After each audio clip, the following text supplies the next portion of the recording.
Hey everybody, welcome to US Home Talk. Here for another exciting episode, bringing you the latest mortgage and real estate news across the country here. Got some, is that club music? Is that club music I hear in the background? Yeah, just keep doing the hosting. I love it. I love it. So we're here every Wednesday at noon doing live shows for you. We answer your questions live on air, live on the podcast here. And then we also take your questions during the week. So you will see scrolling to the bottom, we have a real estate hotline number. You can call or text that number at any point. Any questions you have, if you want to connect with us on any sort of mortgage or real estate needs, you can reach us at that number, 612-234-7585. Again, 612-234-7585. That is a 24-hour hotline number that you can get in touch with us at.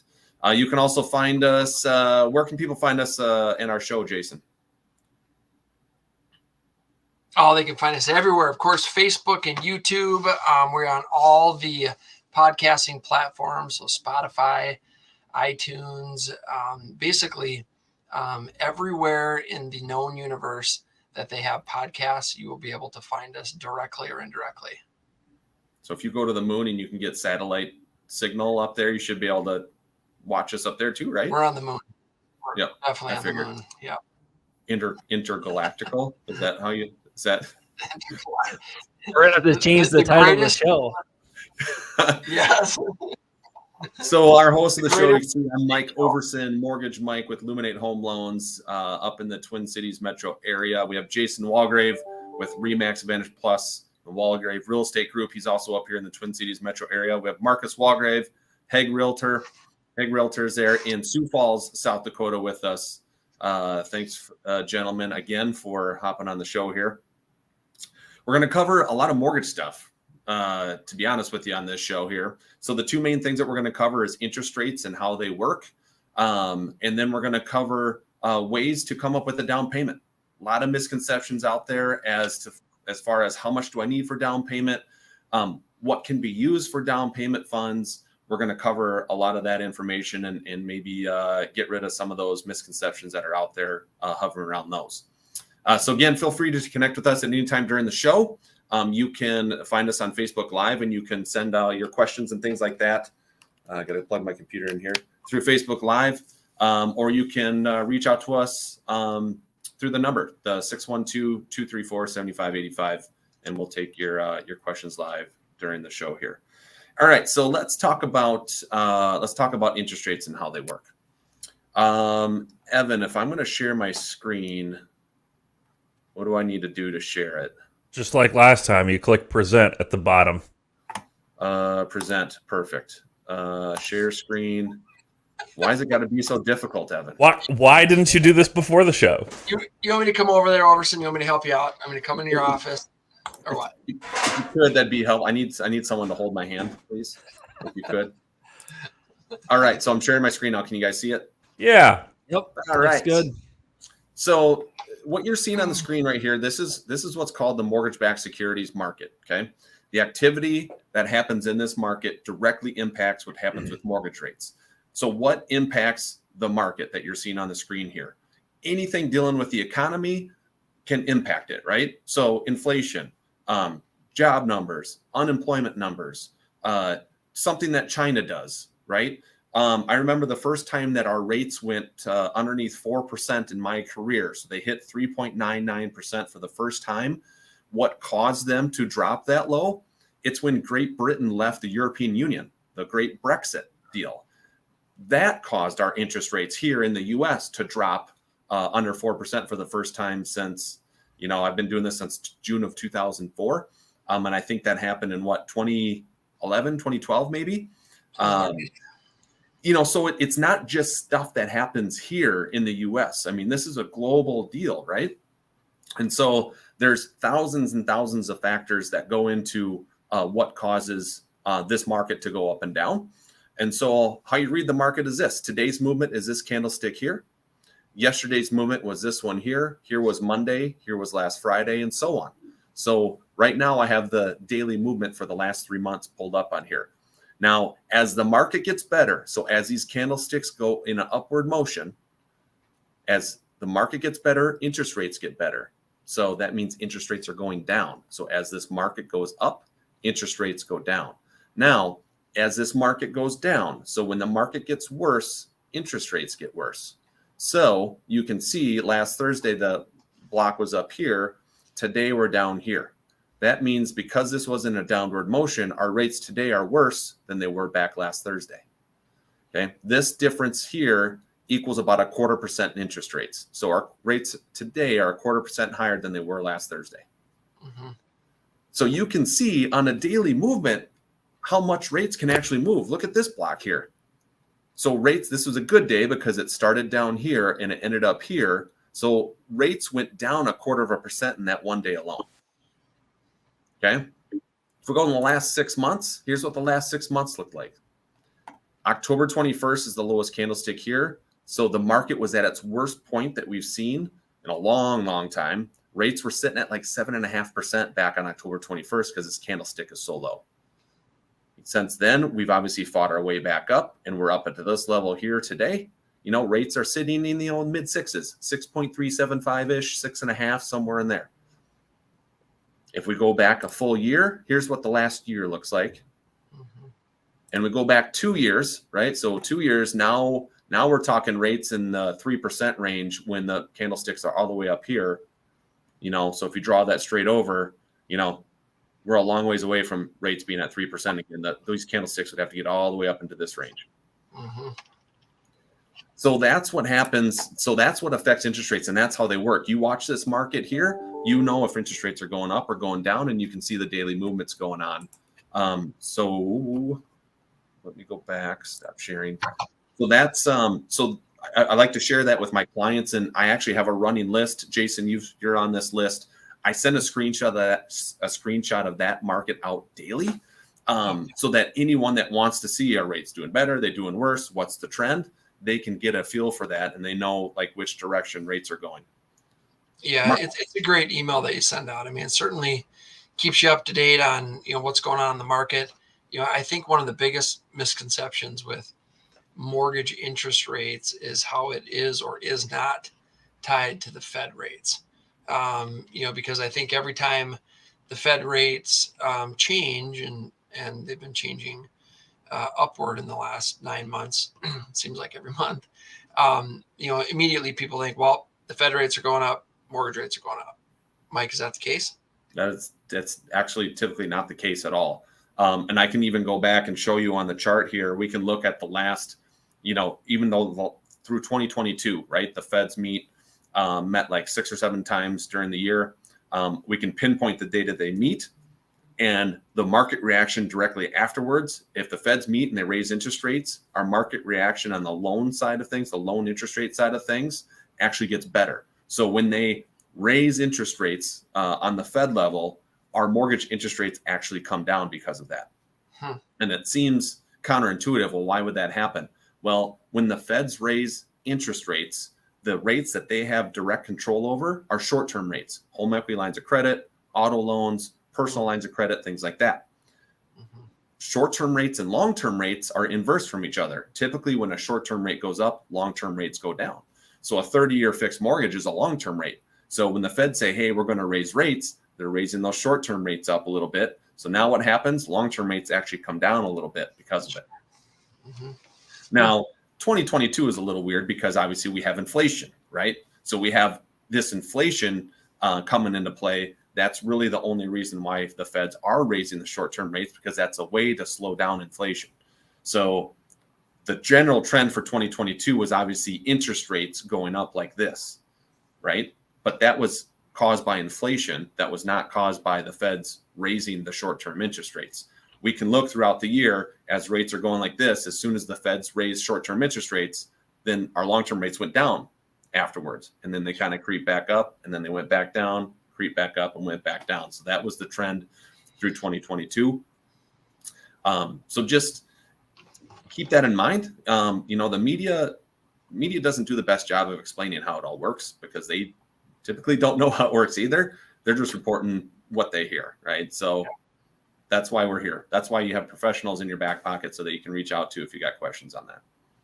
Guys, I think when we work with a lot of first-time home buyers, and in the real estate market, if you look at it nationally, approximately 40% of all real estate sales or purchases are by first-time home buyers.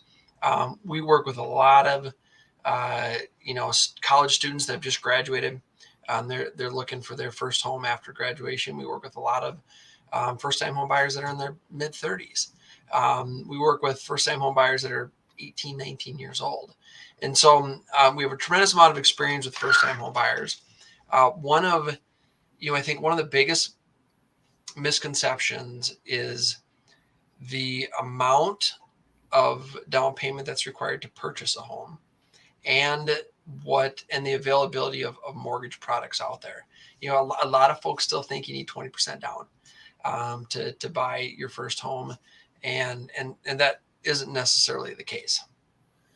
Definitely not. So I have another, I got to share my screen again. So I'm going to share my screen with Ross. Apparently I was slouching. Evan, is this better? Yes. So I came up with this Word doc because it's a nice visual. Just follow along as we talk about this, because like you said, Jason, there are a lot of misconceptions about how much down payment do I need, right? So let's kind of cover some of the loan types and the down payment that is required, if any. And then we're also going to talk about ways to come up with that down payment. So you might be eligible or qualify for a loan that doesn't require any down payment. The most two common loans that don't require any down payment at all are the VA loan and the USDA loan. Now, just because that they don't require down payment doesn't mean that you can get in with no money out of pocket. It's possible to get in with no money out of pocket, but when the loan doesn't require any sort of down payment, there's still closing costs that got to be paid for. So like my little asterisk says there, so even though no down payment is required, you may still have to pay for closing costs. So how can closing costs be paid for? Well, if you can negotiate to have the seller pay your closing costs for you, then absolutely you can get into a home with no money out of your pocket, because if you're eligible for a VA loan, there's no down payment required on the loan. Seller's paying all of your closing costs. So now you get in with no money out of pocket. Same thing can happen with a USDA loan. The USDA loan is a loan that is only on properties that are eligible for it in a certain area. So it's a rural development loan. So you have to be outside of the metro areas around our country in order to have the home actually qualify for the USDA loan. But if you're buying in one of those more rural areas and you do a USDA loan, again, no down payment required. And if you can negotiate the seller to pay for your closing costs, you're going to get into that home with no money out of pocket. So Mike, with Laverne, that would qualify for USDA, wouldn't it? Laverne absolutely qualifies. Yep. Absolutely. Not, though. Sioux Falls does not. No. Is there a population like kind of guideline of how big the city is, or is it just you got the main metro and then you just go out?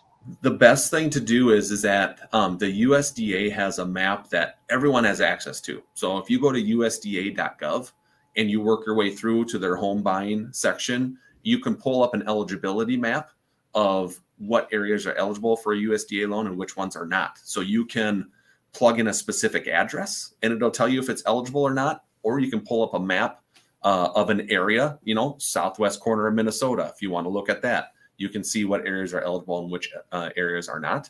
So it's super handy. Again, it is a public website, so everyone has access to it. But if you're curious to see which areas qualify and which ones don't, go to that map on USDA.gov and you'll be able to pull it up right there. Cool. Hey, Mike, I'm going to jump back to that interest rates. When you were talking about the interest rates and kind of giving us the information in terms of, why it moves up, why it moves down. I think something that just to clarify out there for first-time home buyers, it's good information to have, but it's something that you don't need to watch every day, because that's why you hire somebody like Mike Overson. That is his job. He's the professional. He's watching the market for you. So if you want like a general understanding of what interest rate is and how it fluctuates up and down, you can get that information, but by no means should you feel like you have to, as a first-time home buyer, have to sit at home and shoot Mike an email every day saying, hey, what's the rates look like today? Is today a good day to capture a rate, or do I wait till next week? Mike's going to get a ton of great information, forecasting, and he's going to get some information saying, hey, it sounds like rates are going to improve here in the next month. So, let's keep an eye on that. But, as of today, let's just sit back and watch.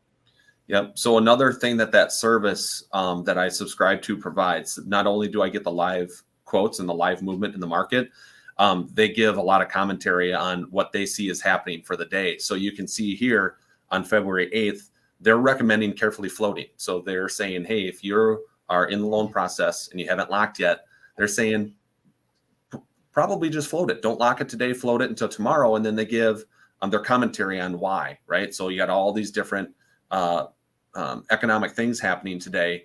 And so then they give the reasoning through there as to why they would float. So this is another thing that I send out along with a screenshot every single day. Again, you don't have to understand necessarily, everything that happens on there. Some people get into it, and some of my clients are like, yeah, feed me that info. I love it. Some are like, just, how about Mike, you just tell us when to lock. Give me the best rate. Yep. And that's completely fine too, so it's one of those tools that we have that we can share with people. But if you don't get into that, that's fine. That's fine too. How many days out can you cut out a little bit? How many days out can you lock? Is that what you said? Yep. How many days out can you lock a rate? Like define, clarify what locking a rate means for first-time home buyers, because it's their first time and they're probably not going to know what you're getting at. Yep. So locking a rate. So typically what you need to lock a rate is you need a valid purchase agreement. So you need a purchase agreement on a house, because interest rate locks are tied to two things: social security number and a physical address of the house. So if any of those things change, that lock is no longer good. So if you start with borrower A, right, and you lock on house A, and then all of a sudden you're like, you know what? We're going to take borrower A off because maybe that's the husband, and we're just going to replace that borrower with the wife because they want to run the loan in the wife's name. Well, now you have a different social security number coming into play, and so now you would have to relock. That lock is no longer good because you changed the social security number that's tied to that lock. Same thing happens with an address. If you have, buyer A that locks on address A, and that deal falls through, and now they have to go find a different house, and now house B comes into play. Well, the lock that you had on house A is no longer valid because now you're changing the address on that lock. So you typically need a purchase agreement so that we have that address to tie the lock to. And then you can lock for up to a year out. So if you're doing a new construction home and you're not going to be closing on that new construction home for, let's say, 10 months down the road, you can lock an interest rate today if you feel that interest rates are going to go up between now and your actual closing date. There's a premium to lock that far out, but that's another conversation there. But you do have the ability to lock up to a full year out. In most cases, you're closing within, let's say, 60 days of you signing that purchase agreement because it's an existing house. So now you lock on a 60-day interest rate lock, and as long as you close within those 60 days, your rate lock is still good. So what happens if you've got a purchase agreement executed, you got a closing date set, and maybe you've got a 90-day lock, and but this particular seller, they needed to push that closing date out 75 days, which still gives you a couple weeks, so you're not too worried about it. But you're getting closer to the closing date, and the seller is not able to close, and the seller needs to push that closing another 30 days out beyond your rate lock. What happens? And let's say the rate that you locked into is a really good rate that you want to keep. Maybe the rates are a little bit higher now. What happens in that situation? That's a great question. So if you need additional days on a rate lock, so if you're coming up to that day 90, because in your scenario you locked on a 90-day rate lock, if it's going to go past that, now you can extend that rate lock on there, so you can keep that rate that you have it locked at, but there's going to be now lock extension fees that need to be paid. Okay. So now you got to negotiate with the seller on who's going to pay for those fees, because if it's a seller delay and they're not performing on the close date that was on the contract, I would imagine most of the time the buyer would go to the seller to say, hey, we're fine moving the closing date back to accommodate your needs on your end, but you got to pay for our rate lock extension fees. Yep. And how much are those? Let's say we're talking about a $400,000 loan. Approximately, what would a 30-day extension look like? So on a $400,000 loan, your lock extension costs are $60 a day. $60 a day. Okay. Yep. So you're looking at, okay. 1,800. $1,800. Yep. $1,500 for a 30-day lock extension on that scenario then. Yep. Okay. Which isn't, I mean, I feel like that's reasonable, especially if you're talking about, a potential new rate being higher. I mean, you can recover that pretty quickly if you're able to continue with that lower locked rate. Yep. And I think with today's market as well, I mean, if we would have went back 12 months ago or 18 months ago, a seller was in so much control, they could have just said, I'm not going to pay for that either. I need 15 more days, and I'm not paying for the fees. And maybe at that time the buyers would have had to just eat it. But I think in today's market, if a buyer has a good realtor, that realtor should be able to help them out with those negotiations. Yep, I think so too. So let's go back to the down payment stuff here. So I'm going to bring this Word doc back up here. Before you do that, we actually had a question come in about down payments from Andy. Does a COVID withdrawal from an IRA still exist as a way to fund a down payment on a house? If so, would you consider that a good way to fund down payments? Yeah, you can use IRA funds. Absolutely. Funds in any sort of retirement account are your funds that you chose to stick into in a retirement account versus a checking account or savings account or whatever. So those funds are yours. You can use them the way you want to. So absolutely, you can use those IRA funds for down payment. Now, are you going to have maybe some sort of taxable event because you're using them for down payment on a house and not leaving them in the IRA? That could be the case. You'd want to reach out to obviously your tax preparer for those types of questions. But yeah, can you use IRA funds for down payment? Absolutely, you can. Can you borrow against an IRA for the down payment funds? I believe you can. So I remember when I bought my second house, I did that scenario, and I can't remember if it was a traditional IRA or a Roth IRA, but I know on one of them you can take money out for 60 days. So you can take money out of the IRA for 60 days. As long as you replace that money within 60 days of you taking it out, there's no taxable consequence or anything like that. If it's 61 days or longer before you replace those funds into the IRA, then you do have a taxable event that comes up. So in my particular case, I did that. I took the withdrawal from the IRA. I replaced those funds within 60 days of me taking them out. So I had no taxable event that happened. Yeah. And so to continue with that. So let's say you use your IRA as a down payment. And then 30 days after closing, that really kind and generous rich uncle called you up and said, you know what, I'm gonna gift you the down payment. Can you then use that money to replenish the IRA? You can. Yep. Okay. Yeah. So any sort of gift funds that you would get from, the rich Uncle Jimmy, whatever his name is. Any funds you get from there, absolutely. You can do what you want with at that point because it's gift funds. So in that particular case, if you did liquidate, some funds or pull some funds from an IRA, I would replace those, and then you don't have to worry about, a taxable event happening. And because it happens after the closing, then you don't need a gift letter or any additional steps, correct? Yep. Closing is done already. Yeah. So you don't have to document, the paper trail of the funds and stuff like that coming from the uncle. If it happens before closing, that's when you do have to document that paper trail because the underwriter is going to see this big deposit of money coming into your bank account. And they're going to say, okay, so where'd that money come from? You're going to say, it came from my rich Uncle Jimmy. He said he wanted to help me out buy this house. Sweet. Okay. Well, let's get a copy of the check that Uncle Jimmy wrote to you for that. So that we can see that it actually came from Uncle Jimmy. And because he is your uncle and he's related to you, you can use those funds now to put as down payment on the house. Can I use my seventh cousin's friend? It's going to be no, the seventh cousin's friend. No, you can't do that. They're not family. Now, if you're talking about a seventh cousin, even that, is that even considered family? Does that mean how dare you? Definition? Of course, they're my family.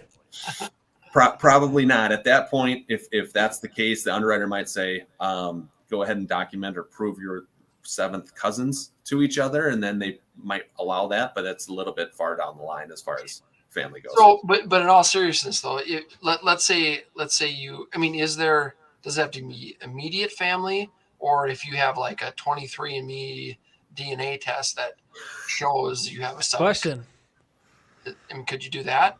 I mean, I suppose if you go back far enough, aren't we all related? I mean,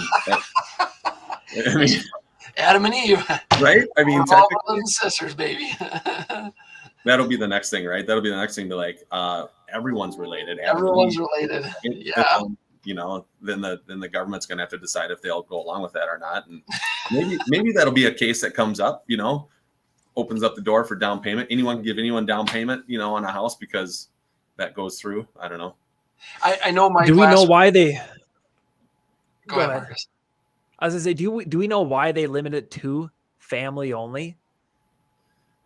Well, you know, so what they don't want is they don't want people using other people as straw buyers. So what a straw buyer is like, hey, person A wants to buy an investment property but can't get their own financing. So what I'm going to do is I'm going to use person B. I'm going to say, hey, person B, go buy this house. I'll give you the down payment on the house. So you go get the loan in your name and stuff like that, right? Now you own the property. Now you're gonna quit claim deed the property back into my name because I put the down payment down, and now I'm going to use that as a rental property, right? So you get this big combobulation of one person is the owner on title, but the other person put all the money down, and the one person is using it as a rental but doesn't own it at all, and you get this big mess of stuff going on. So now if that loan defaults, right, now you got all these other parties, and then now the foreclosure process is that much tougher because you have all these different moving parts going on. So that's the reason why they have these rules around down payment, because if you have someone buying a house and a family member is willing to gift them money, well, that family member has a personal relationship, obviously, and maybe has an interest in helping that person get into that house, not for their own financial gain, but just to help their family member get into a house. So, guys, this is all great information, but we are theoretically holding a show right now on how to become a first-time home buyer. So let's break it down. Let's do the 101 steps here. What does someone need to do? They're thinking, I want to buy a house. The spring market's coming up. I have given this zero thought. What is step one? Step one is to give your agent a call. And then step one, part B is to give Mike Overson a call and get pre-approved. That is the beginning of the home buying process.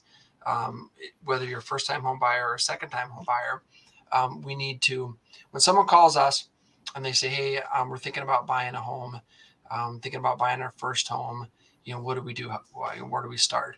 One of the first things that I do is I collect all of their information on kind of what they're looking for. I always ask them, have you been pre-approved? Do you have your financing lined up? Most of the time it's no, we haven't done that yet. So then I say, all right, you need to go to Mike Overson, go to applywithmike.com.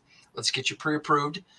In the meantime, let's start taking a look at what's for sale on the market through our MLS. And so I'll gather information on where they want to live, kind of a guideline on their budget, which we can dial closer in once they've been pre-approved with Mike, bedrooms, bathrooms, style of house, and then I'll build their custom home search, set that up so they'll get everything that's currently on the market today, and then they'll get all new listings as they come available every day. They'll get all the new listings. So we have some buyers that come to us and first-time home buyers, and they say, you know what, I'm not graduating college for, another 6 months or 9 months or a year.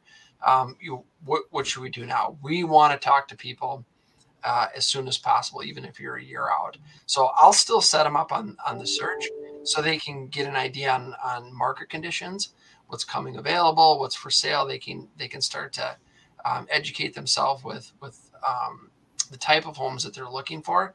And then Mike will do the same thing. He'll do, sometimes people think that they should wait to get pre-qualified until closer to that purchasing time.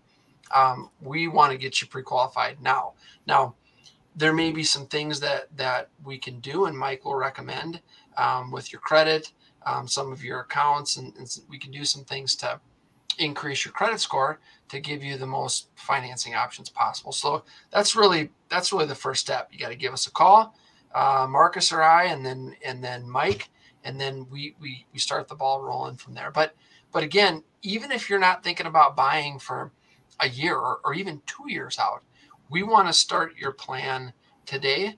The more time that we have, the more options that you'll have with not only financing, but potentially homes and off-market homes that we come across. So. Yep, good points. Evan, does that answer your question? It's not my question. It's the question of the first-time home buyer. Yeah. So, like Jason said, we like to start early, right? It's never too early to start. So when everyone says, "Hey, we don't know if we're calling you too early or not," here's the situation. I always say it's never too early to start, because let's see where you're sitting at today. Let's see what your timeline looks like. And you know what? If there's nothing we need to do to get you in position, you're already there. Now it's just a matter of waiting for when that time is right. Maybe waiting for you to graduate college, or maybe you got a new job offer and you got to move to a new city for that new job to start, things like that. Whatever the timing is, you're great. You're set up. You're ready to go. So when that time is right, boom, you can get out there and start looking, and you know what the numbers look like already. Now, Mike will give you a list of things not to do while you're waiting. For example, you're not going to go buy a new car with a big monthly payment. You're not going to make purchases on lines of credit or loans or things like that. So there's definitely a list of things to not do while you're in that thinking about it until you close on the house time frame. So. Yep. And so then if you come to us and you're not in position now, like Jason was saying, now we put a plan together. Okay. You want to buy a house, you want to qualify for roughly a $300,000 purchase price. Here's where you're sitting at today. Here's what's holding you back. So now here's what we need to do over the next 2, 3, 6 months, 12 months, whatever that time frame is. I need you to do these steps during that time. Once you're done completing those steps, you're going to be in position to get exactly what you want. And so we're very big on the education piece of it, especially the first-time home buyers, because they don't know what they don't know. So we say, okay, here's what you need to know. Here's the plan. Follow these steps. And then we lead them through the process. So, Mike, we're talking about the importance of having an experienced team representing you. Us realtors who are experienced and mortgage bankers and brokers who are experienced out there, we get the information up ahead. I think one thing that's what I found interesting here recently was, the FHFA announced changes to their LLPA. So, that idea of, needing to have the 20% down to get a good rate, if you're a first time home buyer with a low credit score, that's going to be changing. Those changes are going to be coming, down the pipeline here in 2023. So again, you don't have to know this information. You have to make sure that your people who are representing you do. Yeah. Yeah. You make a good point there. It's always changing, right? Real estate and mortgages are always changing. There's always a different rule that comes out, right? What we could do 6 months ago, we can't do today. They changed a lot of the gift fund stuff. They had it opened up a little bit too wide where you could have like parents of fiancés and stuff like that give gift funds. Now they tightened it up just a little bit. They will allow a fiancé to give you gift funds, but the parents of a fiancé cannot do gift funds. Right. So it's ever changing. The loan level pricing adjustments that you were talking about, Marcus, that's coming down the pipeline. That's going to change interest rates for certain demographics, certain people in those different, buckets that they have identified. You go back to April of last year, 2022, and they changed how investment properties and second homes were priced out. Right. Yeah. So that was a change. Right. So you get all these changes that are coming up there.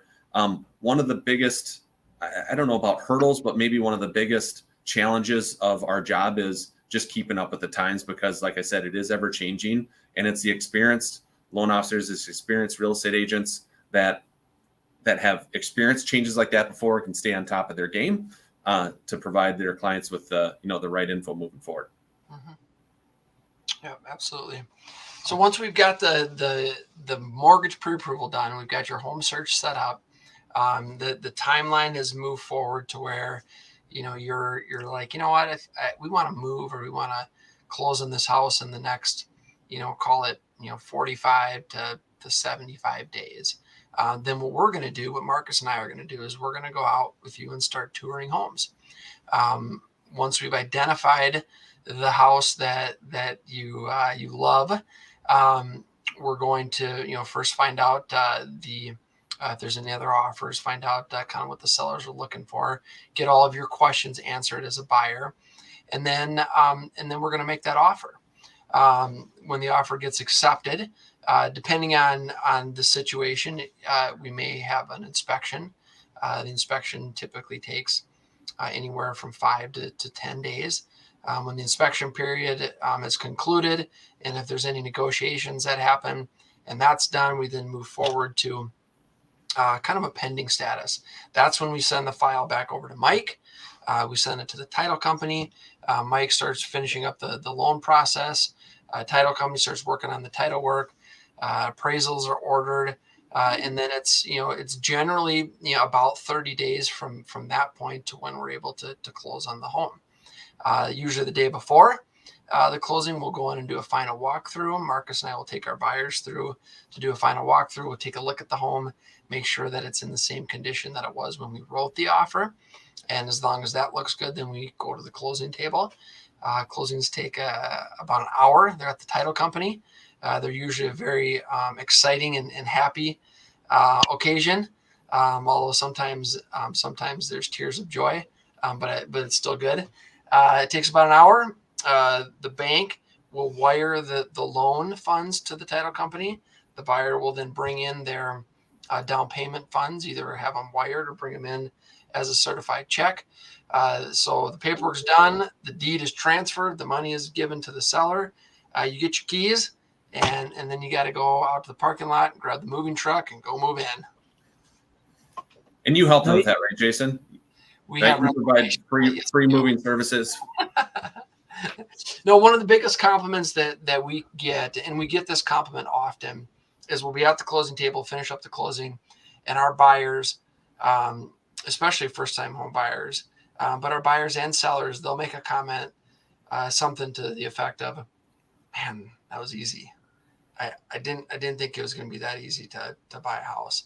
And that means that all of us on our team, the real estate, mortgage, title, any of the other services that we need during the process, everyone did their job, and we want to deliver a top tier level of service, world-class real estate experience, and we want our clients to feel like they're the most important person in the world at that closing table, that what they're doing is significant, because it's a big deal.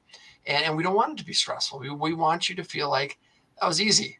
And if you feel that way, then we all did a great job and get it done for you. Yeah. I always say the good ones make it look easy, right? So, Right. so, if it was easy, that means that, like you were saying, Jason, the real estate agent, the loan officer, the title company involved, even the insurance agent, Evan, the insurance agent involved. If it's easy, that means that they did their job. They took the stress and the work upon their own shoulders so that the buyer didn't have to take that on. And so then they obviously did a good job for you, because you're getting to the table and you're like, man, that was easier than I expected it to be. That's the exact reaction that we want through this. Yeah. And there's so many details to the home buying process, right? So I'm oversimplifying this without a doubt, but we, as our buyers, we want you to kind of focus on a couple things. One, getting pre-qualified with Mike, and he's going to ask for, well, let me rephrase that. The mortgage company is going to ask for a lot of documents, which can be kind of frustrating at times, but we want you to focus on getting pre-approved. We're going to go shop for a house. You pick the one you want, and you let us take care of it until closing. And that's a part of the services that we offer and we provide. As a buyer, we want it to be fun and as little stress as possible. And we want you to say something like, man, that was easy. Let's see. Phone lines are open. Connect with us. So you see the number down there. You can connect with us, 612-234-7585. That's the 24-hour hotline there to connect with us. You can find us on YouTube as well, all your podcast streaming. Or you can visit our website, which I don't think we've mentioned that yet, US Home Talk. So you can find us at US Home Talk at any point during the week. And any questions that you submit through our website go directly to myself and Jason and Marcus. We'll make sure we answer your questions there.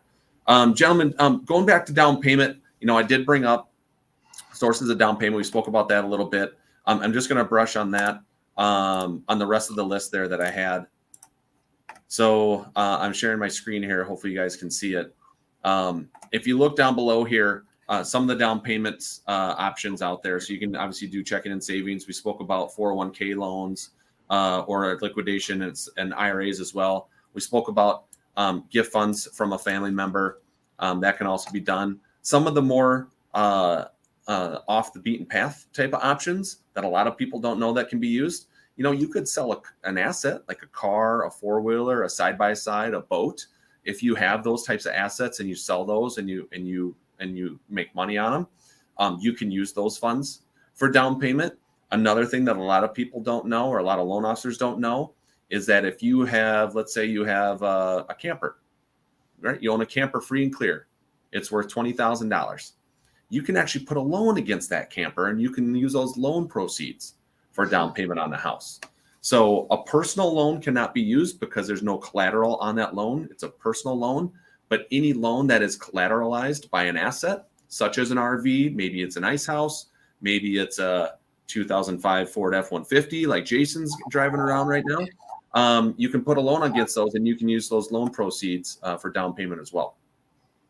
You want to give me a loan on my 2005 F-150? Yeah, absolutely. If you're going to buy a house with me. Yeah, sure. I forgot about that you could do that. And I think that, that could be anything from a, card collection or, anything really. So I think that's a great point.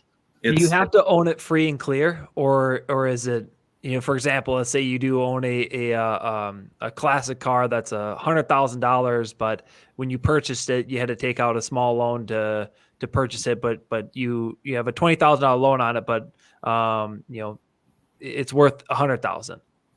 It doesn't have to be free and clear as long as you can get a loan against that car, right? So you can get a regular auto loan from a bank against that car. That's fine. You don't have to own it free and clear. So would you go to somebody like Luminate Home Loans to get that type of loan, or would you go to more of like your personal bank where you have your checking and savings? You're probably going to your personal bank. You're going to your personal bank for something like that. Yeah. You know what I mean? Most of the personal banks are going to do, auto loans. So if it's a vehicle, they'll do auto loans. They'll do loans on, recreational stuff, campers, ice houses, UTVs, things like that. Yeah. Pokemon cards. Pokemon cards. So here's the key, though. Here's one key that I'll bring up. You have to be able to verify the value of the asset. So if someone is selling a car or doing a loan against a car, what we have to do is we have to print off a Kelley Blue Book thing to show that this car, for that year, make, model, that mileage and stuff like that. Let's say you're going to sell it and you're going to make 10 grand on it. Okay.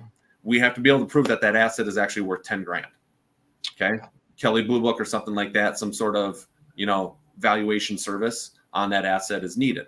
Reason why is because let's say you have a car and it's a 19, what'd you have? What was your Pontiac 6000 LE back in the day, Jason? 1987. 1987 Pontiac 6000 LE, right? Hot car, worth the blue one.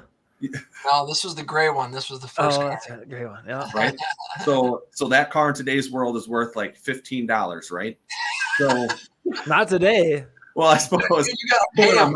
Yeah, used cars are like gold right now.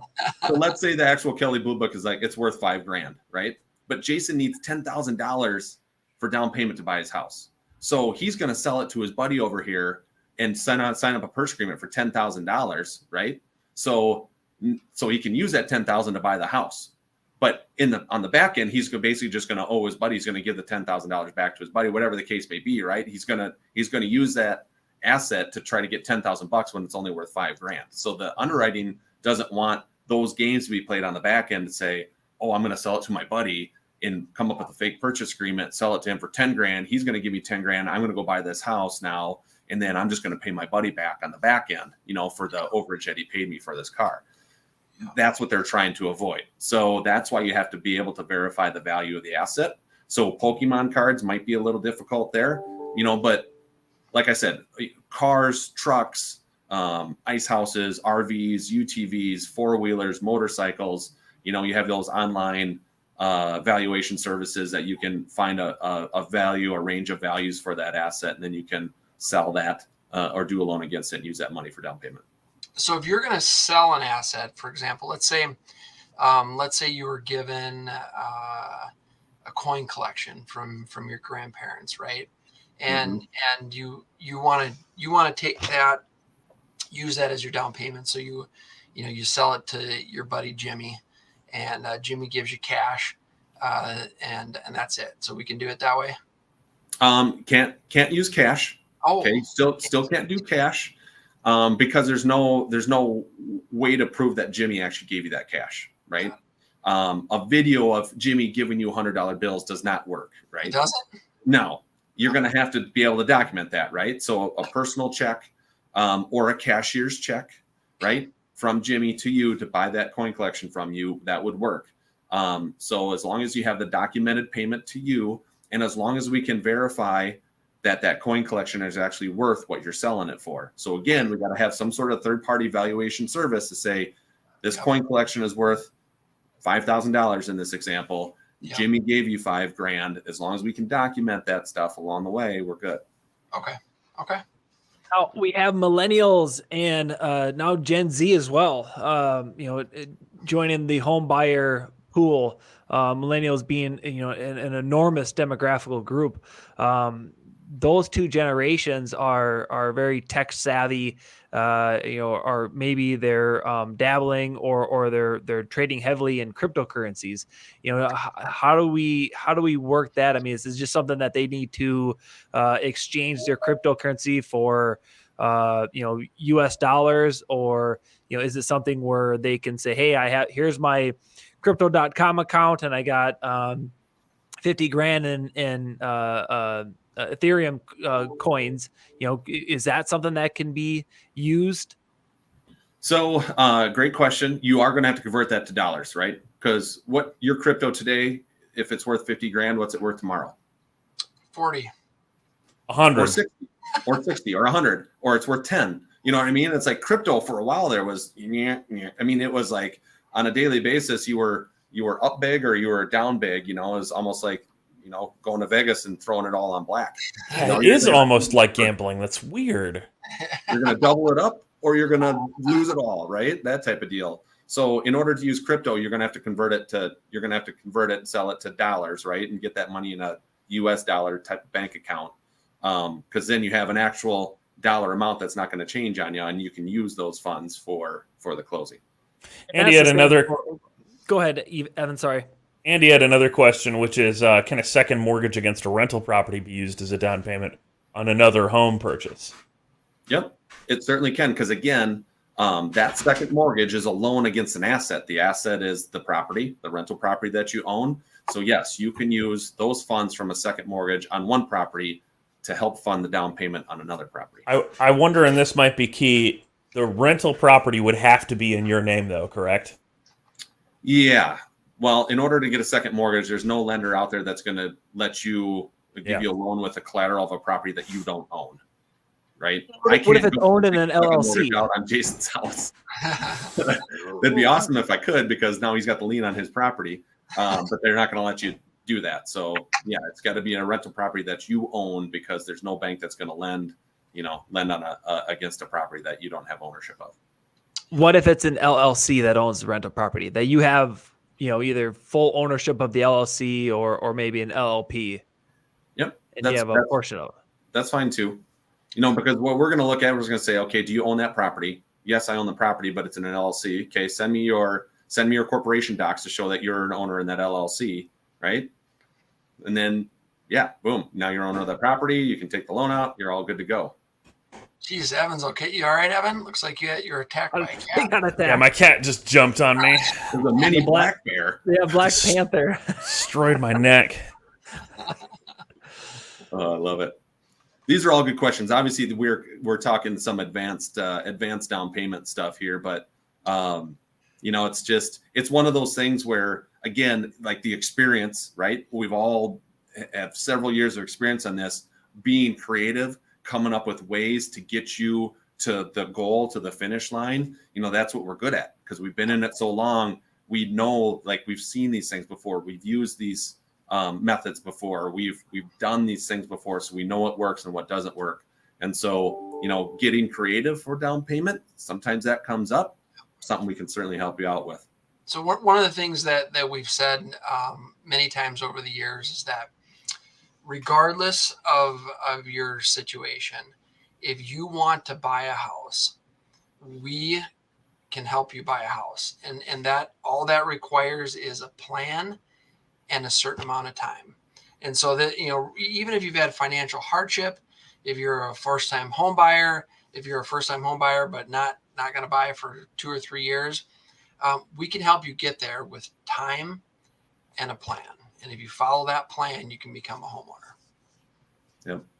Jason, I know you hear this all the time, and you talk to a first-time home buyer, maybe one of your team members do, and they say, well, I went online and it says, I need to have 20% down and I need to have this specific credit score. And, I checked and I don't have those things. So I'm just going to wait for 6 months, to get in a better situation.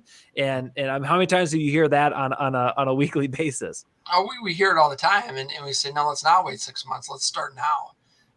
Let's start now, because it surprisingly, a lot of those folks, we can get them in a position in 30 days or 60 days to be able to purchase. Maybe it's, we need to raise their credit score. We need to improve their credit or look at one of these different ways to come up with down payment, one of these creative ways.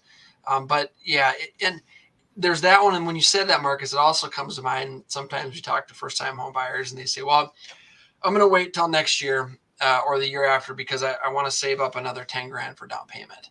And then we say, okay, well, let's talk about that. And then we'll take a look at where home prices have gone in the last 12 months. And we'll compare, if you put another 10 grand down or if you wait a year, what is that really going to cost you? And so, these are all things that come up, and our job is to, answer the question, give options and solutions, and create that plan to meet your goals. And as a home buyer, your goal is to purchase a home. So, and Mike, like you said, you got the two loans, you got the VA and that RD that offer the no down payment loan product. Right. So if you're sitting there and you're like, oh, I need to have this money for a down payment, and you've always wanted to live more in a rural town or neighborhood, you just got to remember that you have products out there for you. Yep. And rural doesn't mean, I don't want people to think that rural means that I'm out in, a town of 1,200 people. That's not the case. Jason, you've seen the map around the Twin Cities here. I know, Marcus, you have seen the map around Sioux Falls. I mean, you're talking there's suburbs of the Twin Cities metro area here in Minnesota that qualify. Oh, yeah. Laconia qualifies. That's Jordan. A western suburb. Yep. Jordan qualifies. New Prague does. Elko does. And these are cities that are, 15,000 in population, and are suburbs of Minneapolis that qualify for the USDA loan. So check out that map. I think you'd be surprised on which areas qualify. And there's a lot more areas that qualify than don't. Yes, I agree. Next time we'll have to add the link to it and just to make it easier for everybody just to click it and get their way to that website. Sure. Absolutely. Well, good, fellas.